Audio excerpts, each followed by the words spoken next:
அனைவருக்கும் வணக்கம்.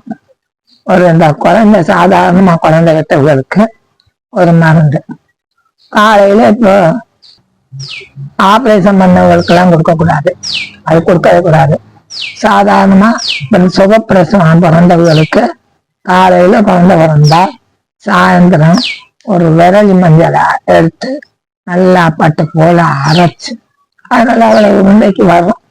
அதை ஒரு இலையில வச்சு கொண்டு போய் தெரியாம யாருக்கும் தெரியாம ஒரு மிளகு உருண்டையா அந்த படுத்த குழந்தை வெட்டவர்களுக்கு கொடுத்து கடைசியில அவ்வளவு கருப்பட்டியே கொடுப்பாங்க.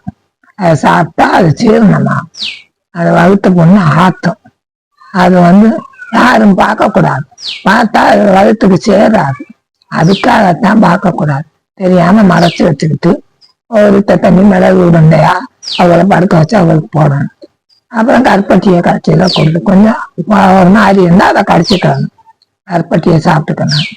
இதை எப்படி கொடுக்கணும்.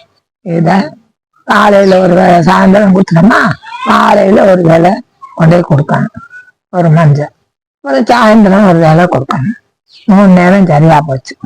அந்த காலத்துல எங்களுக்கு வீட்டை கூட்டிட்டு வந்து இது கடையில குழந்தை பெற்ற சாமான் பூரா வாங்கிட்டு வருவாங்க.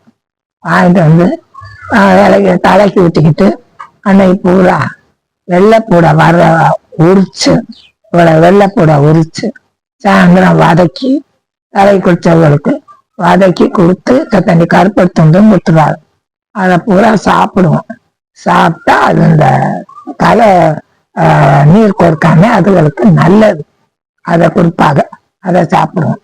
அப்புறம் 2 பேரும் அந்த மருந்தை வறுத்து முணுக்குவாங்க. முணுக்கி சலிச்சு ஒரு பாத்திரத்துல நல்லா இது நல்லெண்ணெயை ஊற்றி கருப்பட்டியை நல்லா சீச்சு போட்டு சரி கருப்பட்டியா பிணைவாங்க. பிணைஞ்சு நல்லா உருண்டைக்கு எடுத்து ஒரு பாத்திரத்துல வச்சு அதுல துணியை போட்டு எண்ணெய் நிறைய ஊற்றணும்.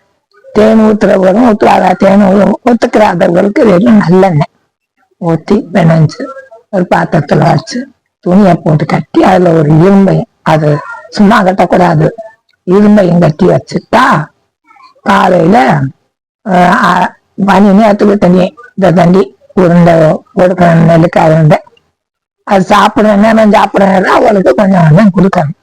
அந்த பிள்ளைக்கு பால் குடிக்கிறது செமிக்கும். அவங்களுக்கு வயிற்றுக்கு எந்த கோளாறும் செய்யாது. இந்த காயங்கற்பட்டின்னு சொல்றது அதுதான் அந்த காலத்து மருந்துக கொடுப்பாங்க.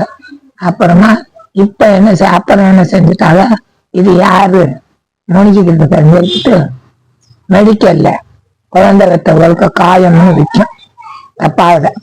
அதை வாங்கிட்டு வந்து நான்லாம் 3 டப்பா வாங்கி அதுல கொஞ்சம் ஒரு இழந்த பழ தண்டியில உருட்டி அவ்வளோ சாப்பிட்டுக்கிறாளுங்க. அப்படி கொடுப்போம். அதைதான் புள்ள வந்தவர்களுக்கு மருந்து கொடுக்கறது. இப்ப கடை மருந்தெல்லாம் வாங்கிட்டு வந்து அதை மிச்சம் இருக்க மருந்து விலையெல்லாம் அரைச்சுதான் இப்படி செஞ்சுறது. இது என்னமோ மாசக்காய் சாதிக்காயை மட்டும் எடுத்து வச்சுக்கிட்டு பெருங்காயத்தை எடுத்து வச்சுக்கிட்டு உள்ள மருந்து எடுத்து வச்சுக்கிட்டு அதுகளைத்தான் சுட்டு இந்த பிள்ளைக்கு உரம் மருந்து தலைக்கு ஊத்துற அன்னைக்கு கொடுக்கறது 1 மாசம் கழிச்சு.